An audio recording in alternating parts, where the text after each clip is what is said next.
ಗ್ರಾಮೀಣ ಭಾಗದಲ್ಲಿ ಕೂಡ ಎಲ್ಲರಿಗೂ ಶಿಕ್ಷಣದ ವ್ಯವಸ್ಥೆ ಆಗಬೇಕು ಅಂತೇಳೋ ದೃಷ್ಟಿಯಿಂದ 1958ರಲ್ಲಿ ಕುಮಟದಲ್ಲಿ ವಾಸಿಸುವವರಾದರೂ ಕೂಡ ನಮ್ಮ ಮೂರೂರು ಗ್ರಾಮದಲ್ಲಿ ಶಿಕ್ಷಣ ಸಂಸ್ಥೆಯನ್ನು ಸ್ಥಾಪಿಸಬೇಕು ಅಂತೇಳಿ ಒಂದು ಆಸೆಯನ್ನು ಪಟ್ಟು ವಿದ್ಯಾನಿಕೇತನ ಮೂರೂರು ಕಲ್ಲಬ್ಬೆ ಹೇಳುವಂಥ ಶಿಕ್ಷಣ ಸಂಸ್ಥೆಯನ್ನು ಡಾಕ್ಟರ್ ಕೃಷ್ಣ ಭಟ್ ಹಳ್ಕಾರ್ ಮತ್ತು LT ಶರ್ಮಾ ಶಿಕ್ಷಣ ತಜ್ಞರು ಹಾಗೂ ಊರ ಅನೇಕ ನಾಗರಿಕರು ಕೂಡಿ ಈ ಸಂಸ್ಥೆಯನ್ನು ಪ್ರಾರಂಭಿಸಿದರು 1958ರಲ್ಲಿ.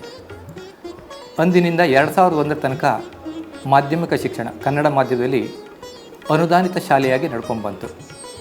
ಈ ಶಾಲೆಯ ಇನ್ನೂ ಹೆಚ್ಚಿನ ಅಭಿವೃದ್ಧಿಯನ್ನು ಮಾಡಬೇಕು ಅನ್ನೋ ದೃಷ್ಟಿಯಿಂದ ಊರ ನಾಗರಿಕರೆಲ್ಲ ಕೂಡಿ ಈ ಸಂಸ್ಥೆಯನ್ನು ಶ್ರೀಮಠದ ಸುಪರ್ದಿಗೆ 2001ರಲ್ಲಿ ವಹಿಸಿದರು. ಅಂದಿನಿಂದ ಈವರೆಗೆ ಶ್ರೀ ರಾಘವೇಶ್ವರ ಭಾರತ ಸ್ವಾಮಿಗಳ ದಿವ್ಯ ಆಶೀರ್ವಾದದಿಂದ ಅವರ ಇಚ್ಛೆಯಂತೆ ಮುನ್ನಡೆತಾ ಇದ್ದೇವೆ. ಹೊಸದಾದ ಸಮಿತಿ ನಿರ್ಮಾಣ ಮಾಡಿ 2004ರಿಂದ ನಾವು ಕಾರ್ಯಕ್ರಮವನ್ನು ಕೈಗೊಳ್ಳಿಗತ್ತೀವಿ.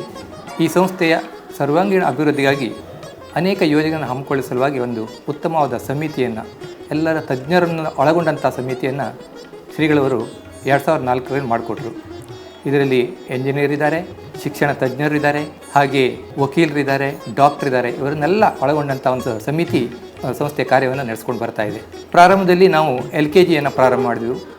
LKG, UKG ಹಾಗೆ ಸರ್ಕಾರಿ ನಿಯಮದಂತೆ 5ನೇ ತನಕ ಕನ್ನಡ ಮಾಧ್ಯಮದಲ್ಲಿ ಕಲಿಸುವ ವ್ಯವಸ್ಥೆ ಮಾಡಿದ್ವಿ. ನಂತರದಲ್ಲಿ ಇಂಗ್ಲೀಷ್ ಮಾಧ್ಯಮವನ್ನು, ಆಂಗ್ಲ ಮಾಧ್ಯಮದ ಶಿಕ್ಷಣ ನಮ್ಮ ಗ್ರಾಮೀಣ ಭಾಗದಲ್ಲಿಯೂ ದೊರೆಬೇಕು ಅನ್ನೋ ಒಂದು ಇಚ್ಛೆಯಿಂದ ಆಂಗ್ಲ ಮಾಧ್ಯಮ ಶಾಲೆಯನ್ನು ಪ್ರಾರಂಭ ಮಾಡಿದ್ವಿ.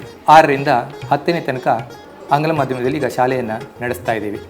ನಿಸ್ವಾರ್ಥ ಸೇವೆಯಿಂದ ಸೇವೆ ಸಲ್ಲಿಸ್ತಾ ಇರೋ ಶಿಕ್ಷಕರು, ಅದೇ ರೀತಿಯಾದ ಆಡಳಿತ ಕಮಿಟಿ ನಮ್ಮ ಈ ಸಂಸ್ಥೆಯ ಅಭಿವೃದ್ಧಿಗೆ ಪೂರಕವಾಗಿದೆ. ಹಾಗೂ ಇದೆಲ್ಲದಕ್ಕೆ ಪ್ರೇರಣೆ ಶ್ರೀ ಗುರುಗಳ ನಮ್ಮ ಹಿಂದೆ ಇದ್ದು ಯಾವ ರೀತಿ ಆಶೀರ್ವಾದ ಮಾಡ್ತಾ ಇದ್ದಾರೋ ಅದೇ ರೀತಿ ನಮ್ಮ ಮುಂದಿನ ಗುರಿಯನ್ನು ನಾವು ಹಮ್ಮಿಕೊಂಡು ಹೋಗ್ತಾ ಇದ್ದೀವಿ. ಪ್ರಾರಂಭದಲ್ಲಿ ಸಣ್ಣ ಕಟ್ಟಡದಲ್ಲಿ ಕ್ಲಾಸನ್ನು ಪ್ರಾರಂಭ ಮಾಡಿದ್ವಿ. ತದನಂತರ ಒಂದು ಮಹತ್ತರವಾದ ಯೋಜನೆಯನ್ನು ಹಮ್ಮಿಕೊಂಡು ಈ ದೊಡ್ಡ ಕಟ್ಟಡದಲ್ಲಿ ಇವಾಗ ಕ್ಲಾಸನ್ನು ನಡೆಸ್ತಾ ಇದ್ದೀವಿ. ಬರೀ ತರಗತಿ ಅಷ್ಟೇ ಅಲ್ಲ, ಈ ಶಾಲೆಯ ವಿದ್ಯಾರ್ಥಿಗಳ ಸಂಖ್ಯೆ ಪ್ರಾರಂಭದಲ್ಲಿ ಸುಮಾರಾಗಿ 150 ಇತ್ತು. ಈಗ ತುಂಬ ಸಂತೋಷ ಆಗ್ತಾಯಿದೆ. 640ಕ್ಕೂ ಹೆಚ್ಚು ವಿದ್ಯಾರ್ಥಿಗಳು ಇಲ್ಲಿ ವಿದ್ಯಾರ್ಜನೆಯನ್ನು ಮಾಡ್ತಾ ಇದ್ದಾರೆ. ಇದು ನಮ್ಮ ಒಂದೇ ಊರಿನ ವಿದ್ಯಾರ್ಥಿಗಳಲ್ಲ. ಪ್ರಾರಂಭದಲ್ಲಿ ವಾಹನದ ವ್ಯವಸ್ಥೆ ನಮಗೆ ಸರಿಯಾಗಿರಲಿಲ್ಲ. ಈಗ 6 ವಾಹನವನ್ನು, ಶಾಲಾ ಬಸ್ಸನ್ನು ಮಾಡಿದ್ದೀವಿ. ಅನೇಕ ಊರುಗಳಿಂದ, ಸುತ್ತಮುತ್ತಲಿನ ಊರುಗಳಿಂದ ವಿದ್ಯಾರ್ಥಿಗಳು ಇಲ್ಲಿ ಬಂದು ವಿದ್ಯಾಭ್ಯಾಸವನ್ನು ಮಾಡ್ತಾ ಇದ್ದಾರೆ. ಇನ್ನೊಂದು ವಿಶೇಷತೆ ಎಂದರೆ ನಾವು ಬಂದಂಥ ಸಾಮಾನ್ಯವಾಗಿ ಎಲ್ಲ ವಿದ್ಯಾರ್ಥಿಗಳನ್ನು ಇಲ್ಲಿ ನಮ್ಮ ತರಗತಿಗೆ ಸೇರಿಸ್ಕೊಳ್ತೀವಿ. ಯಾಕೆಂದರೆ ಬೇರೆ ಪೇಟೆಯಲ್ಲಿ ಆದರೆ ಫಸ್ಟ್ ಕ್ಲಾಸ್ ಬರಬೇಕು ಅಥವಾ 70-80% ಹೆಚ್ಚಿಗೆ ಮಾರ್ಕ್ಸನ್ನು ಪಡೆದವರು ಮಾತ್ರ ಪ್ರವೇಶ ನೀಡ್ತಾ ಇರ್ತಾರೆ. ನಮ್ಮಲ್ಲಿ ಹಾಗಲ್ಲ. 35% ಪಡೆದರೂ ಕೂಡ ನಾವು ಅವರನ್ನು ಸೇರಿಸ್ಕೊಂಡು ಅವರೇ 70%ಗೆ ಹೋಗಲಿಕ್ಕೆ ಪ್ರಯತ್ನವನ್ನು ಮಾಡ್ತೇವೆ. ಇದು ನಮ್ಮ ವಿಶೇಷತೆ ಅಂತ ಹೇಳಲಿಕ್ಕೆ ತುಂಬ ಸಂತೋಷ ಆಗ್ತಾಯಿದೆ. ಅನೇಕ ಕಾರ್ಯಕ್ರಮಗಳನ್ನು ಹಮ್ಮಿಕೊಳ್ತಾ ಇದ್ದೀವಿ. ಬರೀ ಶಿಕ್ಷಣ ಅಷ್ಟೇ ಅಲ್ಲ, ತಜ್ಞರನ್ನು ಕರೆಸಿ ಅವರಿಗೆ ವಿಶೇಷವಾದ ತರಬೇತಿಯನ್ನು ಕೊಡುವುದು, ಆಲ್ರೌಂಡ್ ಡೆವಲಪ್ಮೆಂಟ್ ಆಗಬೇಕು ಅನ್ನೋ ದೃಷ್ಟಿಯಿಂದ ಇಂಡಿವಿಜುವಲ್ ಡೆವಲಪ್ಮೆಂಟ್ ಕೋರ್ಸ್ಗಳನ್ನು ಮಾಡ್ತಾ ಇದ್ದೀವಿ. ವಿಜ್ಞಾನ, ಸಾಂಸ್ಕೃತಿಕ ಚಟುವಟಿಕೆಗಳು, ಸಂಸ್ಕೃತ ಇದನ್ನೆಲ್ಲ ಇಲ್ಲಿ ವಿದ್ಯಾರ್ಥಿಗಳಿಗೆ ಹೇಳ್ಕೊಡ್ತಾ ಇದ್ದೀವಿ. ನಮ್ಮ ಗುರುಗಳ ಇಚ್ಛೆ ಅಷ್ಟೇ, ಒಬ್ಬ 100ಕ್ಕೆ 80% ತಗೊಂಡು ಪಾಸಾದರಷ್ಟೇ ಸಾಲದು, ಅವನು ಎಲ್ಲ ದೃಷ್ಟಿಯಿಂದ ಅಭಿವೃದ್ಧಿಯನ್ನು ಹೊಂದಬೇಕು. ಸರ್ವಾಂಗೀಣ ಅಭಿವೃದ್ಧಿ ಅವನು ಆದಾಗ ಮಾತ್ರ ಒಬ್ಬ ವ್ಯಕ್ತಿಯಾಗಿ ರೂಪುಕೊಳ್ತಾನೆ.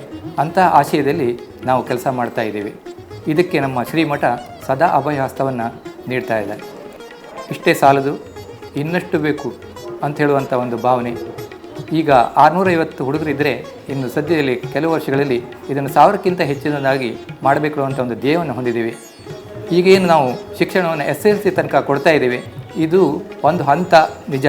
ಆದರೆ ಇದಕ್ಕಿಂತ ಮೇಲಿನ ಹಂತ PUC. ಆ PUC ಹಂತದಿಂದ ವಿದ್ಯಾರ್ಥಿಗಳು ಬೇರೆ ಕಡೆ ಕಲಿಬಹುದು. ಅಲ್ಲಿಯ ತನಕ ನಮ್ಮ ಶಾಲೆಯಲ್ಲೇ ಕಲಿಬೇಕು ಅವರು ಹೇಳುವಂಥ ಒಂದು ಧ್ಯೇಯವನ್ನು ಇಟ್ಟುಕೊಂಡಿದ್ದೀವಿ. ಈಗಾಗಲೇ ಆ ಯೋಜನೆಯನ್ನು ರೂಪಿಸಿ ಸುಮಾರು 3 ಕೋಟಿ ಅಂದಾಜು ಮೊತ್ತದ ಒಂದು ಕಟ್ಟಡವನ್ನು ಕಟ್ಟಲಿಕ್ಕೆ ಈಗಾಗಲೇ ಮಾನ್ಯ ಹಿಂದಿನ ಮುಖ್ಯಮಂತ್ರಿಗಳು ಅಡಿಗಲನ್ನು ಹಾಕಿದ್ದಾರೆ. ಶ್ರೀಗಳವರ ಆಶೀರ್ವಾದ ಕೊಟ್ಟಿದ್ದಾರೆ.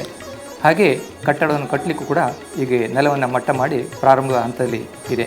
ಈ ಯೋಜನೆಯನ್ನು ಆದಷ್ಟು ಬೇಗನೆ ಮುಗಿಸಿ PUವನ್ನು ಇಲ್ಲಿ ಪ್ರಾರಂಭ ಮಾಡಬೇಕು ಹೇಳುವಂಥ ದೃಷ್ಟಿಯಿಂದ ಈ ಭಾಗದ ಪಾಲಕರು ಕೂಡ ನಮಗೆ ತುಂಬ ಸಹಾಯವನ್ನು ನೀಡ್ತಾ ಇದ್ದಾರೆ. ಈ ದಿಶೆಯಲ್ಲಿ ಈ ಒಂದು ಗ್ರಾಮೀಣ ಭಾಗದಲ್ಲಿರುವ ಈ ಶಿಕ್ಷಣ ಸಂಸ್ಥೆಯನ್ನು ಸರ್ವತೋಮುಖವಾಗಿ ಅಭಿವೃದ್ಧಿಪಡಿಸಬೇಕು, ಎಲ್ಲರಿಗೆ ಗ್ರಾಮೀಣ ಭಾಗದ ಎಲ್ಲ ವಿದ್ಯಾರ್ಥಿಗಳಿಗೆ ಉತ್ತಮವಾದ ಶಿಕ್ಷಣ ಸಿಗಬೇಕು ಅನ್ನುವಂಥ ನಮ್ಮ ಧ್ಯೇಯದಿಂದ ಹೊರಟಂಥ ಈ ಕಾರ್ಯಕ್ರಮ ಶ್ರೀ ಗುರುಗಳವರ ಅನುಗ್ರಹದಿಂದ ಯಶಸ್ಸನ್ನು ಸಾಧಿಸಲಿಕ್ಕೆ ನಮಗೆ ಆಗ್ತದೆ ಅಂತ ಹೇಳುವಂಥ ಒಂದು ಭರವಸೆ ನಮಗಿದೆ. ಆ ದಿಶೆಯಲ್ಲಿ ನಾವು ಇನ್ನು ಮುಂದುವರಿತಾ ಇದ್ದೇವೆ. ಇದಕ್ಕೆ ಸಾರ್ವಜನಿಕರ ಸಹಕಾರ, ಎಲ್ಲ ಪಾಲಕ ಪೋಷಕರ ಸಹಕಾರ ಸಿಗ್ತಾ ಇದೆ.